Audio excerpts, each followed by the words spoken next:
সালামু আলাইকুম। আসসালামু আলাইকুম বড় ভাই, আয়া পড়ছি।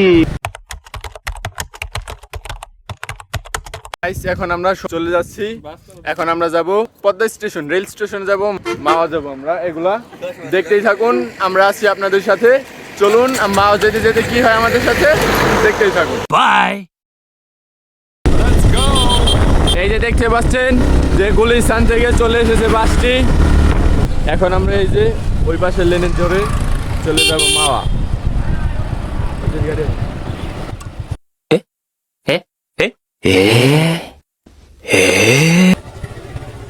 সালামু আলাইকুম। দেখতে পাচ্ছেন আমরা যে ওই পাশের রোড দিয়ে আসলাম, এখন এই পাশের রোড দিয়ে চলে যাব ডিরেক্ট মাওয়া। আসসালামু আলাইকুম বড় ভাই, আয়া পড়ছি।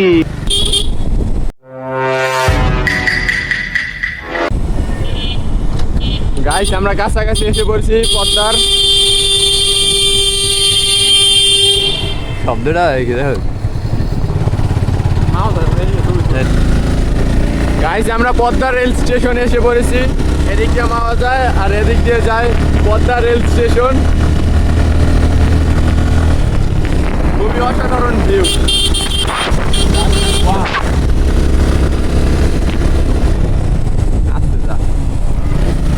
রাস্তার ভিউ দেখলে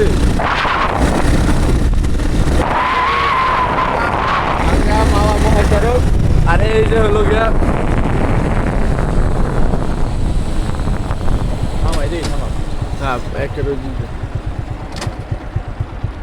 আমরা চলে এসেছি পদ্মা রেল স্টেশনে।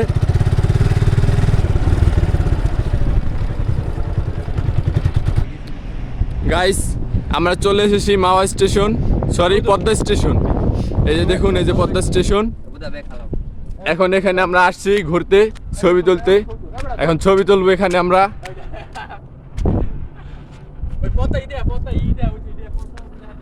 এই যে দেখতে পাচ্ছেন পদ্মা, পদ্মা লেখা আছে, এটা পদ্মা স্টেশন। খুবই সুন্দর এবং আধুনিক স্টেশন। এখানে সরাসরি এখান থেকে আমরা কমলাপুর, বাংলাদেশের যে কোনো প্রান্তে এখান থেকে যেতে পারবেন।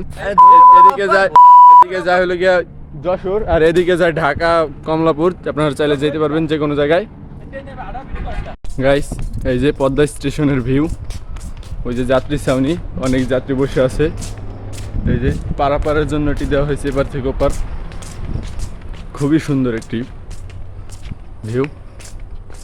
এখন আমরা ওপার যাব, দেখি ওপার যাওয়ার জন্য কি ব্যবস্থা আছে।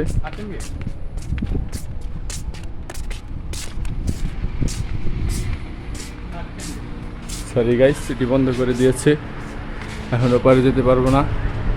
চাইলে এটি ডিঙি উপর যেতে পারবো, বাট দরকার নেই কোনো, যেভাবে আছে থাক।